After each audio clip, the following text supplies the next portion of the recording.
사명은 나를 강하게 만듭니다.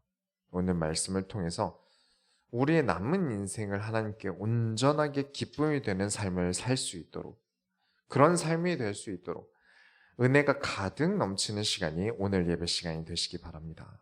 서론으로 들어갑니다. 소명과 사명이 있어요. 이게 뭐가 다르냐면 소명은 부르신 목숨이라는 뜻입니다. 사명은 명령을 위한 목숨이라는 뜻이에요.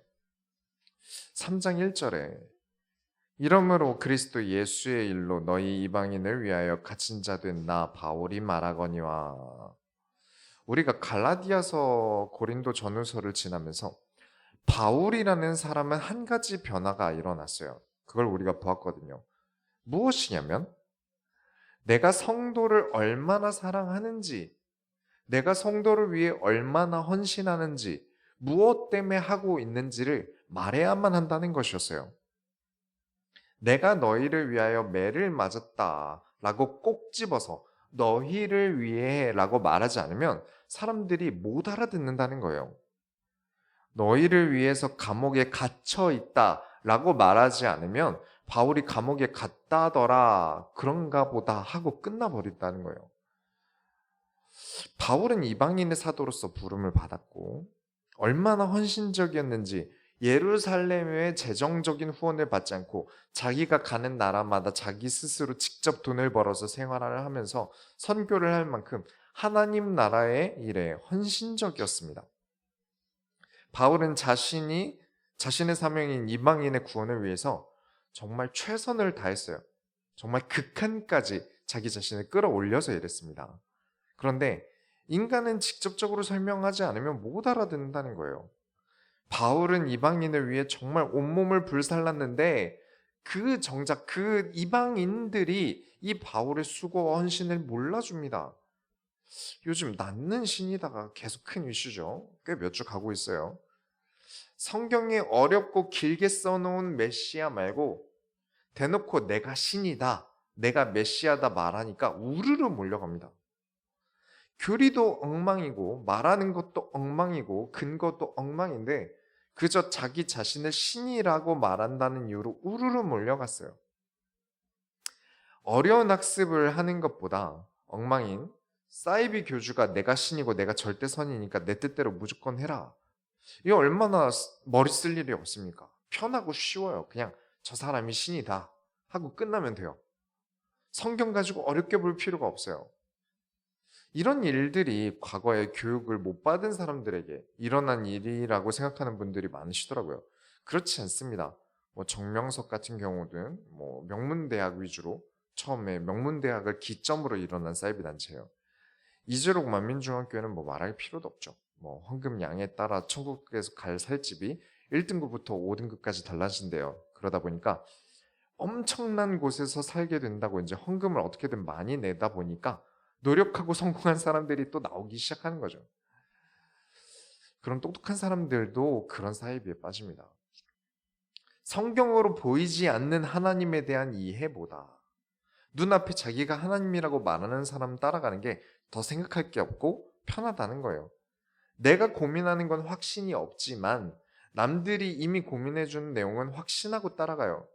인간이란 존재가 원래 그러하니 바울이 이방인의 구원을 위해 감옥에 가든 매를 맞든 이방인들은 바울의 헌신을 인식하지 못하는 거죠. 바울의 가르침을 되게 어렵고 쓸모없는 취급을 해버려요. 그래서 직접 자기 자신의 사명에 대해, 이방인을 향한 자기 자신의 사명에 대해 사람들에게 말하기 시작합니다. 3장 2절에 너희를 위하여 내게 주신 하나님의 그 은혜의 경륜을 너희가 들었을 터이.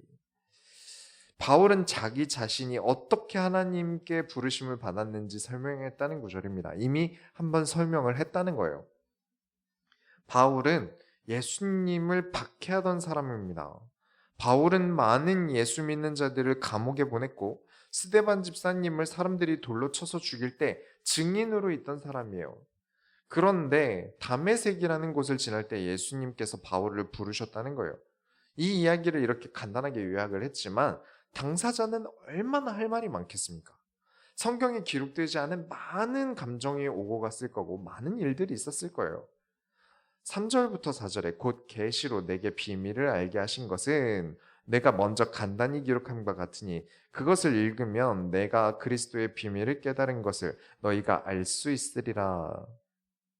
나는 베냐민 지파의 율법에 대해서는 박사다.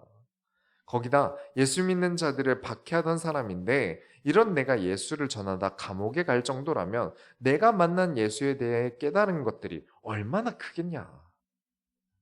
확실하게 바울의 사도직과 자신의 사명에 대해서 변호를 합니다. 꼭 변호할 필요가 있는 건 아니었겠지만 이 다른 서신서들을 보니까 나 바울이 어떤 사람이다라는 이야기를 종종 넣어놨어요. 직접적으로 내 얘기를 하지 않으면 사도로서 내가 얼마나 수고했는지, 내가 얼마나 일반 성도와 사도는 다른지 설명을 안 하면 사람들은 내가 전달하려는 의미를 듣지 못한다는 데이터가 쌓인 거죠. 자, 그래서 자신에 대해서 계속 끊임없이 이야기를 하는 거예요. 내가 받은 사명이 이런 것이다. 내가 예수님께 받은 사명이 이런 것이다. 사도는 이런 것이다. 계속 이야기를 하다 보니까 깨달은 바가 있는 것 같아요. 그게 뭐냐면 하나님께서 나를 통해 일하시는 소명과 사명을 사람들에게 이야기해야 한다였어요. 내가 왜 이런 행동을 하고 이런 일을 하는지 나의 사명을 교회 사람들과 나눠야 한다. 하나님께서는 여러분을 부르신 소명이 있습니다. 아직 모르겠는 사람이 있을 뿐이지 분명 하나님의 자녀들은 모두 하나님께서 부르신 소명과 사명이 있어요. 여러분에게 다 각각 다 있습니다. 그리고 그 소명을 가진 사람들을 모아서 소원교회라는 연합을 이루신 거예요. 그리스도께서 나를 통해 하시고자 하는 소명을 위해서라면 나는 감옥에 가도 괜찮다. 왕궁이라도 감사하고 감옥이라도 감사하다. 교회에 연합해서 서로 대화를 할 때 내가 잘났다, 네가 잘났다도 아니고 내가 이번 주 얼마나 힘들게 살았다, 어떻게 살았다, 하루하루 겨우 살아간다 이런 이야기로 연합되는 게 아니라 나를 주께서 부르신 사명이 통하여 살아간다는 거예요. 각자에게 부르신 소명이 나눠지고 통하면서 교회가 함께 연합되어 성장되어져야 합니다. 오늘 에베소서 말씀을 통해서 나는 하나님께 쓰임 받겠다. 하나님께서 주신 사명을 감당하겠다. 사명을 찾아내겠다. 결단하는 시간이 되시기 바랍니다. 본론으로 들어갑니다. 하나님께서 여러분을 쓰시겠다. 3장 5절에 이제 그의 거룩한 사도들과 선지자들에게 성령으로 나타내신 것 같이 다른 세대에서는 사람의 아들들에게 알리지 아니하셨으니 여기 5절에 다른 세대라는 표현이 있어요. 앞으로 올 세대를 말하는 게 아니라 이전 세대, 즉 예수님 오시기 이전 세대들을 이야기합니다. 이 이방인이 구원을 받는다. 이방인에게 성령을 주신다는 걸 하나님께서 구약 시대에는 감추어 두셨다는 거예요. 6절에 이는 이방인들이 복음으로 말미암아 그리스도 예수 안에서 함께 상속자가 되고 함께 지체가 되고 함께 약속에 참여하는 자가 됨이라. 그렇죠. 연합을 이야기합니다. 이방인들에게 그리스도로 연합하게 하시려고 율법이 아니라 구원을 행위로 받는다는 말도 안 되는 말이 아니고 완전 어떤 정신 나간 사람이 자기를 하나님이라고 부르는 그런 상황이 아니라 예수 그리스도로 구원받게 하기 위해서 그리스도 예수 안에서 하나님의 나라의 상속자가 되고 함께 교회의 지체가 되고 함께 약속의 계약에 참여하는 자가 된다는 겁니다. 바울을 예로 들어보죠. 바울이 복음을 만납니다. 하나님 나라의 상속자, 곧 구원을 받았다는 거죠. 그리고 그 예수를 박해하던 사람이 예수와 함께하는 자들의 지체, 곧 교회의 일원이 됩니다. 그리고 함께 약속에 참여합니다. 뭐죠? 사명을 받았다는 거예요. 하나님과 계약 관계를 맺고 이 땅에서 하나님 나라의 일을 한다. 하나님과 계약한 그 일을 진행한다. 우리 올해 주제 설교 때부터 계속 이야기를 한 내용이죠. 곧 사명을 말합니다. 사명을 향해, 소명을 향해 끝까지 한 걸음을 나아간다. 멈추지 않고 나아간다. 그런데 여기 함께 약속에 참여한다고 되어 있습니다. 에베소 교회 성도들아, 나 바울이 받은 소명과 사명에 함께 참여해라. 이방인의 구원을 향해 함께 나아가자. 이것이 나 바울을 통해 너희를 부르신 이유고 이 교회가 세워진 이유다라는 거예요. 바울의 사명이 왜 에베소 교회의 사명이 되어야 됩니까? 바울은 바울이고 나는 나죠. 왜 교회가 함께 같은 사명에 연합되어져야 합니까? 설명하자면 7절부터 9절까지 보시면 이 복음을 위하여 그의 능력이 역사하시는 대로 내게 주신 하나님의 은혜의 선물을 따라 내가 일꾼이 되었노라. 은혜의 선물을 따라 나는 일꾼이 되었노라. 모든 성도 중에 지극히 작은 자보다 더 작은 나에게 이 은혜를 주신 것은 측량할 수 없는 그리스도의 풍성함을 이방인에게 전하게 하시고 영원부터 만물을 창조하신 하나님 속에 감추어졌던 비밀의 경륜이 어떤 것을 드러내게 하려 하심이라. 모든 성도 중에 지극히 작은 자보다 더 작은 자, 나 바울, 정말 부족하고 연약한 자신에게 이 은혜를 주셨다. 측량할 수 없는 그리스도의 풍성함을 이방인에게 전하게 하셨다. 왜죠? 이 일의 적임자는 바울이었다라는 거예요. 가진 사람 많고 넉넉한 사람 많은데 그건 그 사람들의 쓰임이고 바울은 이 이방인들을 위한 전도의 선교의 적임자였다. 바울도 연약합니다. 저도 연약합니다. 여러분들은 어떻습니까? 여러분들도 제 입을 빌려서 어쩔 수 없이 말씀드리지만 연약합니다. 연약한 사람보다 대단한 사람이 복음을 전해야죠. 왕족, 귀족, 재벌 이런 사람들이 그런 사람들을 하나님께서 부르셔야지. 왜 연약한 사람을 부르십니까? 하나님께서 쓰시겠다는 일의 적임자가 다름 아닌 나라는 거예요. 그 일이 무엇인지 바울이나 목사로 부름받은 저처럼 부름받은 사람도 있고 아직 왜 나를 부르셨는지 모르겠다는 사람도 있을 겁니다. 그러나 어찌되었든지 분명히 하나님께서는 나를 이 소원교회에 부르셨고 이 사명을 주셨습니다. 먼저 목회자를 통해 시키셨을 뿐이지 우리가 함께 이 연합 과정에 우리가 함께 동참하는 거예요. 그 사명에 명령에 이 소원교회의 그 일의 사명에 적임자가 나라서 하나님께서 그 많은 교회들 중에 이 소원교회를 하나님께서 불러주셨다. 하나님께서 그렇게 나를 사용하시겠다. 두 번째로 여러분은 그만큼 특별한 사람이라는 걸 아셔야 됩니다. 이러한 사명을 깨닫기 전에 우선적으로 우리가 알아야 될 게 무엇이겠습니까? 사명이라는 걸 알기 전에 먼저 알아야 될 게 무엇일까요? 은혜와 감사입니다. 3장 10절부터 11절 보시면 이는 이제 교회로 말미암아 하늘에 있는 통치자들과 권세들에게 하나님의 각종 지혜를 알게 하려 하심이니 곧 영원부터 우리 주 그리스도 예수 안에서 예정하신 뜻대로 하신 것이라. 이 구절 아주 난해한 구절입니다. 그래서 설교 때는 잘 안 쓰는 구절이에요. 그냥 읽으면 뭐가 난해한지 잘 모르실 수 있겠지만 10절의 통치자들과 권세들이라는 말은 천사를 의미합니다. 보통 천사가 교회에게 하나님의 지혜를 알게 하는 줄 상상하겠죠. 천사가 어떤 지혜를 교회에 줄 줄을 생각할 거예요. 근데 반대로 교회가 천사들에게 하나님의 지혜를 전달한다는 구절이에요. 바울이 하고 싶은 이야기가 무엇이냐면 교회의 머리 대신 그리스도를 통해 모든 것이 이루어진다. 천사라고 할지라도 그리스도를 통하지 않으면 아무것도 할 수 없다. 그 그리스도께서 지혜의 말씀을 주시는 곳이 어디냐? 교회다. 천사라고 할지라도 교회를 통하여 말씀을 받는다. 교회에서 선포되어지는 말씀을 통해 천사들도 움직인다. 천사들도 무엇을 해야 할지 그리스도께서 교회를 통해 전달하신다. 여러분에게 담당 천사들이 있어요. 성경에 보면 그렇게 되어 있습니다. 담당하는 천사들이 여러분에게 다 붙어 있어요. 근데 이 천사들이 여러분을 위해 일을 하는데 그 일의 기준이 교회에 있다는 거예요. 교회에서 그리스도를 통해 전해진 말씀을 통해 움직인다는 겁니다. 나는 왜 이렇게 평범할까? 나는 왜 세상 사람들을 위해 아무것도 아닐까? 나는 왜 이렇게 부족할까? 그렇지 않습니다. 여기 앉아 계신 여러분은 전부 다 천사마저도 순종하는 하나님의 말씀을 듣는 자들이에요. 모두가 동일한 하나님의 말씀을 받아요.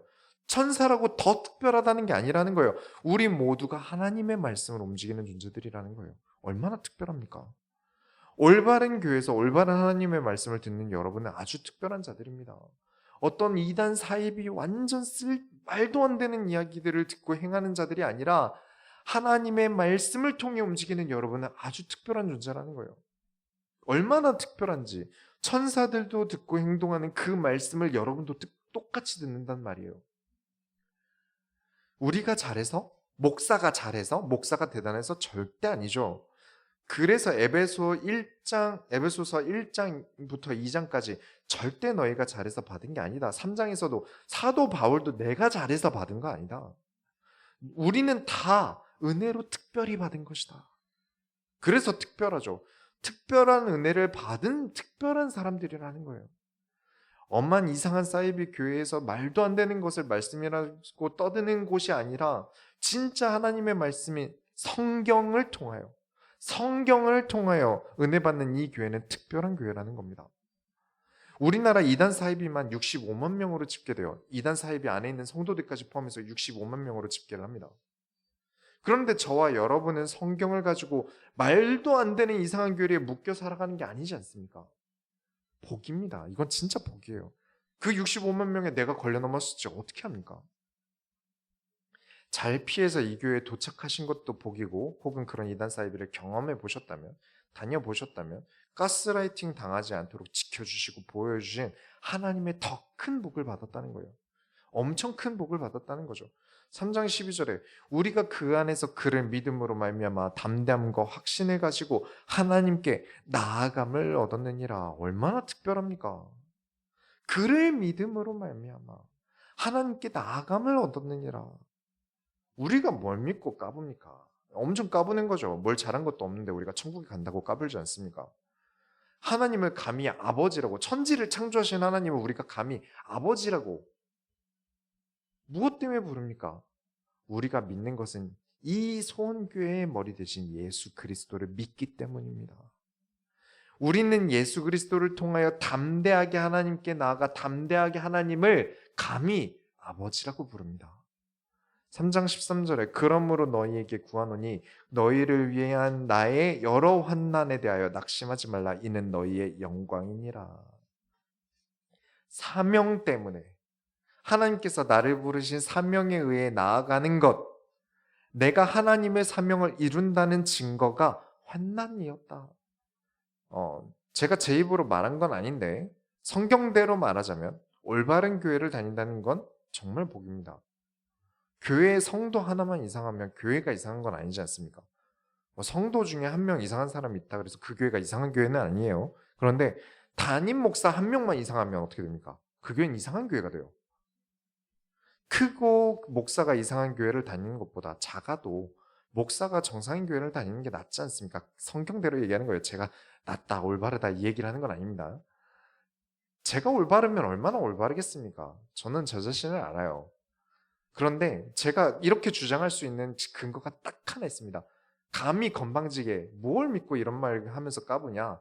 저는 예수를 믿습니다. 사람을 믿지 않습니다. 저는 예수 그리스도를 믿습니다. 저는 저를 믿지도 않고 저를 자랑하지도 못합니다. 왜냐? 다 하나님께서 하셨으니까요. 제가 이 자리까지 오기까지 제가 잘해서 올라온 거 저는 압니다. 제가 잘해서 올라온 게 아닙니다.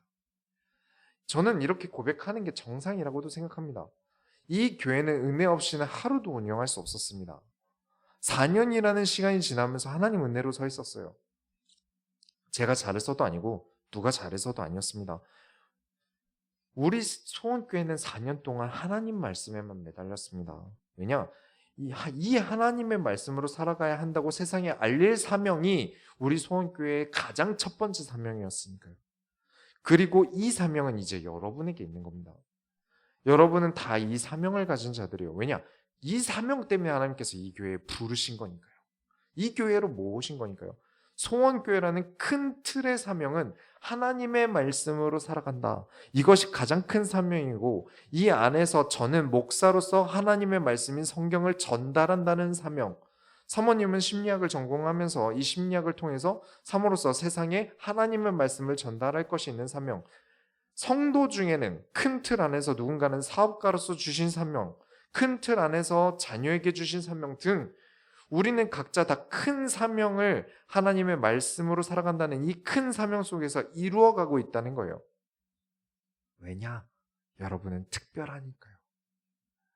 아무나 못할 일을 하나님께서 여러분만 할 수 있는 일이라며 주신 것이니까요. 이 수원교회만이 할 수 있는 사명을 주시고 그 안에 여러분을 모으셔서 각기 세상 누구도 할 수 없는 일을 이루고 계시는 특별함이 있다는 겁니다. 어느 정도냐? 영광이다. 바울이 자기 사명 때문에 감옥에 갔다. 우리 모두의 영광이다. 누군가는 사업가로서 자기 사명을 감당하는데 어떤 사람이 사업을 하는데 일이 잘 됐다? 그것도 우리 모두의 영광이다. 또는 누군가 직장에서 어떤 일을 겪었다? 그것도 우리 모두의 영광이다. 왜냐? 우린 연합이니까. 이 교회에서 이루어지는 모든 일들은 우리 모두의 영광이다. 어떤 성도가 어려움을 당했다? 분위기 안 좋아질 이유 있습니까? 아닙니다. 성도의 어려움 또한 우리 모두의 영광을 위한 일이다. 어떤 성도가 좋은 일이 생겼다? 당연히 우리 모두의 영광을 위한 일이다. 말씀으로 살아가는 모든 사람은 무엇을 하든 복을 받을 줄 믿습니다. 그렇게 사명이 우선인 사람, 세 번째로 사명이 우선인 사람이 되시기 바랍니다. 14절부터 16절 보시면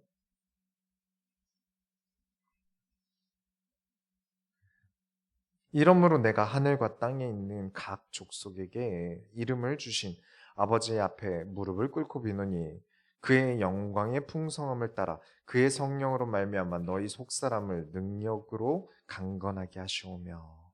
속사람이 강건해야 합니다. 특전사 대원이 되려면 얼마나 훈련을 많이 받겠습니까? 가끔씩 영상이 떠서 보는데 진짜 저는 하루도 못 견딜 것 같은 훈련들을 받아요.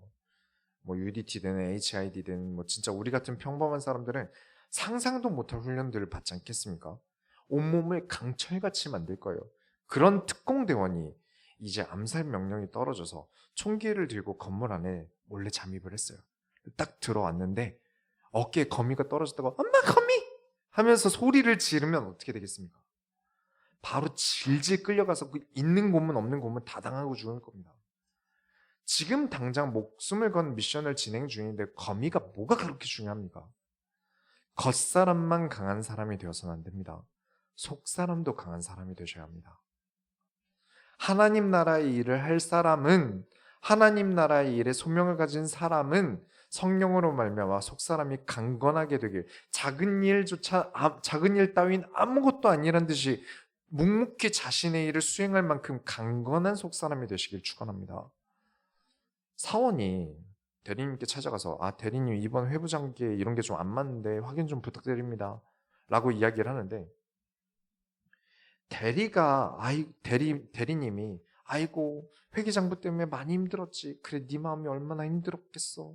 전산 처리하러 회사 들어온 것도 아닌데 이런 것까지 해야 되는데 참 힘들지. 이러면서 30분 동안 위로만 한다고 생각해 보세요. 사원이 무슨 생각을 할까요? 아니 그냥 회계장부 안 맞는 것 좀 확인해 달라는데 왜 저러지? 라는 생각이 들지 않겠습니까? 사명을 가진 사람에게 위로가 필요한 일도 있죠. 어려운 일을 당했거나 힘든 일이 있을 때 너무 낙심될 때는 이렇게 갑시다 소주 한잔 사줄게요 이러면서 같이 소주 한잔 하면서 위로도 하고 필요하겠죠. 그러나 그보다 지금 당장 내가 사명을 이루는 것이 급하니 하나님 나라의 일을 할 수 있는 말씀을 더 갈구할 겁니다. 사명이 우선인 사람은 말씀을 더 갈구할 거예요. 이 일을 감당할 사명의 말씀을 더 갈구할 겁니다. 사명을 아직 가지지 못했다면 위로가 메인이 될 것입니다. 하지만 진짜 사명을 가진 사람은 위로는 틈틈이 부수적으로 짧게 받는 것이지 위로가 메인이 되지 않는다는 것이죠. 나로 하여금 내 직장의 어려운 일들 속에서 하나님 나라의 일이 무엇인지 나는 알고 싶습니다. 내 가정에서 어려운 일들을 겪는데 이 어려움 속에서 하나님 나라의 일이 무엇인지 나는 알고 싶습니다. 이렇게 하나님께 답을 구하는 사람에게 위로가 필요하겠습니까? 아니면 그 일을 헤쳐나갈 말씀이 필요하겠습니까? 쉽게 말하면 마음의 자세가 굉장히 많은 것들을 좌우한다는 겁니다. 제가 처음 주짓수를 하게 된 계기가 있어요.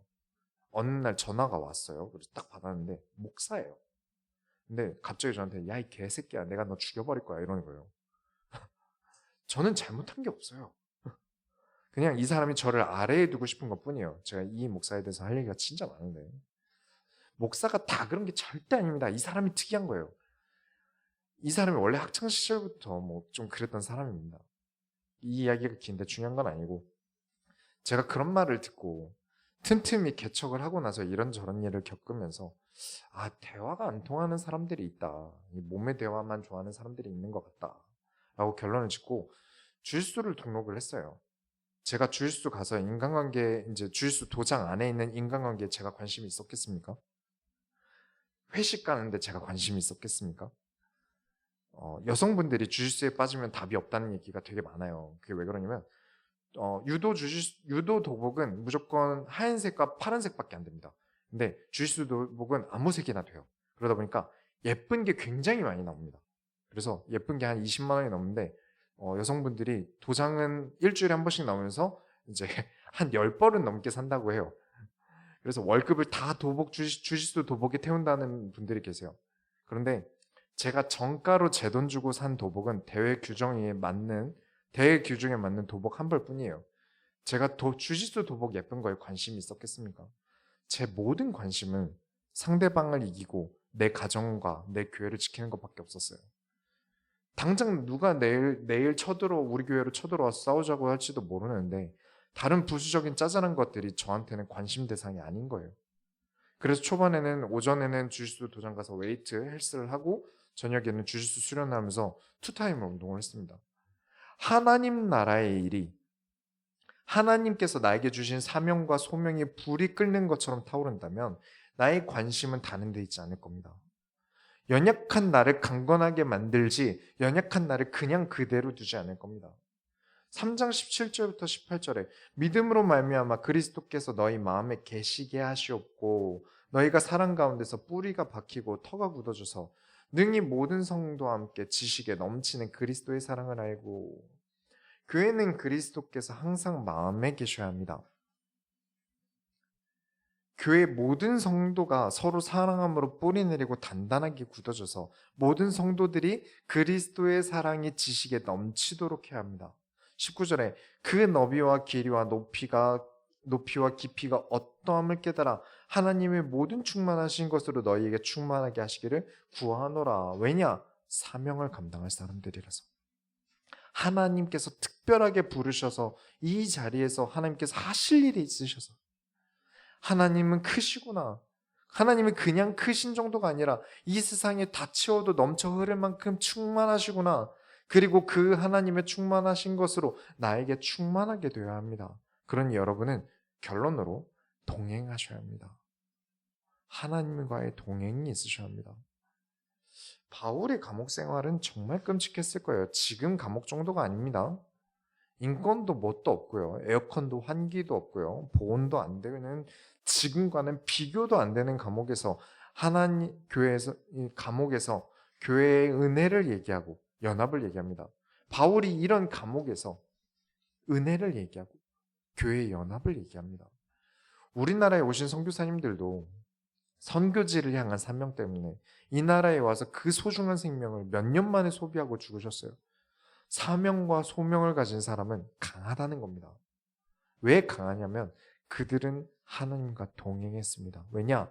하나님과 동행하지 않으면 하나님 은혜가 아니면 이 사명을 감당할 수 없으니까요. 그들은 예수 그리스도와 동행했습니다. 왜냐? 위로 때문에 위로 때문에 하나님을 찾으면 위로가 필요하지 않을 때는 하나님을 찾지 않습니다. 공기가 우리에겐 늘 필요하지 않습니까? 1초라도 없으면 바로 공기를 찾을 거예요. 우리는 필요에 의해서 하나님을 찾을 겁니다.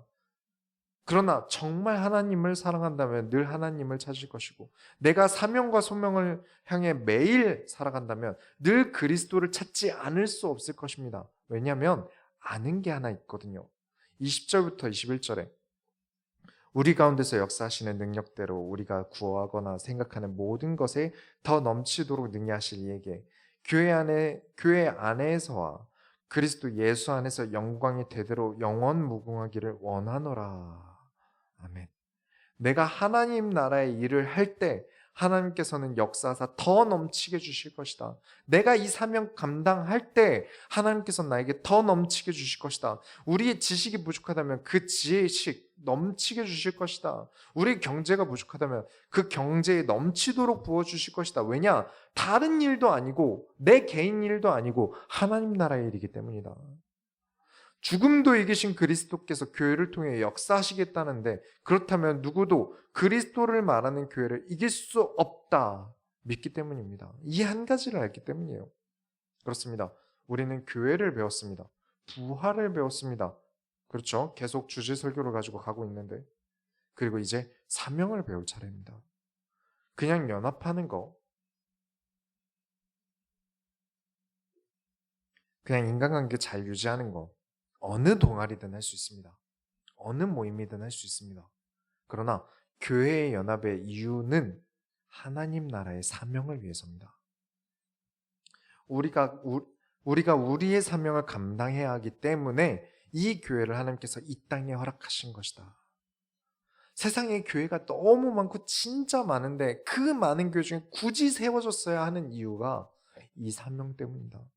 저와 여러분이 이 사명을 감당할 때 만물의 머리 대신 주님의 몸인 교회가 부유함을 얻을 것이고, 그와 동시에 이 몸의 각 지체인 여러분이 넘치는 부유함을 얻으며 영육 간의 강건함을 하나님께서 주실 것입니다. 우리가 하나님의 소원을 이루어드립시다. 하나님의 소원을 이루겠다는 이 소원교회의 사명을 우리가 능히 감당하며 우리에게 넘치도록 충만하게 하여 주옵소서. 살아계신 예수 그리스도의 이름으로 기도드렸습니다.